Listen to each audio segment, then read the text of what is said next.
سلامونه وخت مو په خیر لنډو خبرونو ته خراغلاست اسداباد ولایت روغتون کې په لومړي ځل د هیموفیلیا ناروغي د درملنې خدمات پیل شول د قانون او پټرولیم وزارت چارواکي د تیر یو کال لاسته راوړنو د تشریح پروګرام کې ویل چې څه د باندې 15.5 میلیونه امریکایي ډالرو په ارزښت یې 80,000 قرات زمرد د داوطلبۍ له لارې پر کورنیو او بهرنیو پانګوالو پلورلي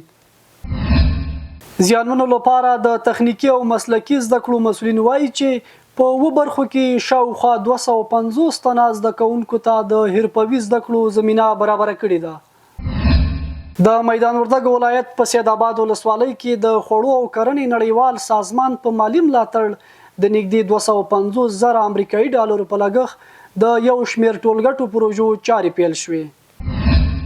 د ملي دفاع وزارت د حضرت عبدالله بن مسعود د جګړهیزو ګډو زده کړو له قومندانۍ څخه لسګونه منصوبین فارغ شول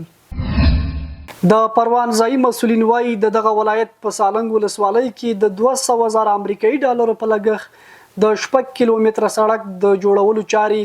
بشپړې او ګټې اخیستنې ته وسپارل شو د بدخشان د امنیه قومندانۍ د نشئی توکو پر وړاندې مبارزې مدیریت مسؤلین وایي چې په دغه ولایت کې 141 کیلوګرام تریا کشف او په تړاو 2 کسان نیولي دي د لوګر د کرنې او بولګولو او مالدارۍ ریاست مسؤلین وایي چې سکالي دغه ولایت کې څه باندې